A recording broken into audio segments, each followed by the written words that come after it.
Spain کی double nationality سے related کچھ دوستوں نے کمنٹ کیے ہیں کہ جو ڈبل نیشنلٹی ہے اسپین کی، کیا آنے والے وقت میں اس کی توقع کی جا سکتی ہے کہ وہ پاکستانیوں کو ملے گی؟ انڈینز کے بارے میں تو یہ میں بتاتا چلوں کہ جو چند ایک دوستوں نے کمنٹ کیے ہیں، میں یوٹیوب چینل کی بات کر رہا ہوں کہ وہاں پہ کافی دوستوں نے کمنٹ کیا ڈبل نیشنلٹی سے ریلیٹڈ۔ تو جو انڈیا ہے اس کا تو 1952 کا یہ قانون ہے کہ کوئی بھی انڈین شہری جو ہے وہ کسی اور ملک کی نیشنلٹی نہیں رکھ سکتا انڈین نیشنلٹی کے ساتھ ساتھ۔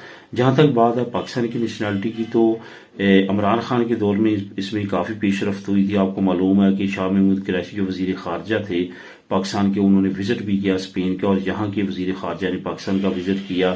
معاملات کافی حد تک ٹھیک ہو چکے تھے، نہ صرف اسپین بلکہ ناروے کے ساتھ، جرمنی کے ساتھ بھی معاملات کافی آگے بڑھ چکے تھے ڈبل نیشنلٹی سے ریلیٹڈ۔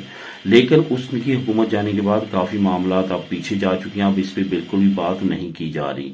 جہاں تک اسپین کا تعلق ہے، اسپین کی یہ جہاں تک پالیسی ہے جو کہ کافی زیادہ اسٹرکٹ ہے کہ یورپی یونین میں بھی صرف 2 ملک ہیں جن کے ساتھ ان کا ڈبل نیشنلٹی کا معاہدہ ہے، ایک تو فرانس ہے، رومانیہ کے ساتھ سائن ہو چکے ہیں لیکن پریکٹیکلی ابھی سٹارٹ نہیں ہوا۔ اس کے علاوہ باقی وہ ممالک جہاں پہ اسپین نے کبھی نہ کبھی حکومت کی ہے، صرف ان کے ساتھ ڈبل نیشنلٹی کا معاہدہ ہے، جس میں ایشیا کی اگر بات کریں تو فلپائن ہے، کیونکہ فلپائن پہ کافی عرصہ اسپین نے حکومت کی۔ اس کے علاوہ ایشیا میں کوئی اور ملک نہیں ہے جس کے ساتھ ڈبل نیشنلٹی کا معاہدہ ہے۔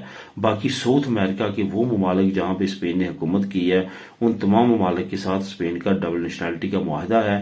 اس کے علاوہ دنیا میں کسی اور ملک کے ساتھ اسپین کا ڈبل نیشنلٹی کا معاہدہ نہیں ہے۔ اس وجہ سے ہمیں لازمی طور پہ اسپین کی نیشنلٹی لینے کے بعد جو ہے اپنے ملک کی نیشنلٹی چھوڑنا پڑتی ہے، ادروائز قانونی طور پہ اگر ان کو پتہ چلتا ہے یا آپ پکڑے جاتے ہیں تو آپ کی دوبارہ سے اسپینی نیشنلٹی جو ہے وہ چھینی جا سکتی ہے۔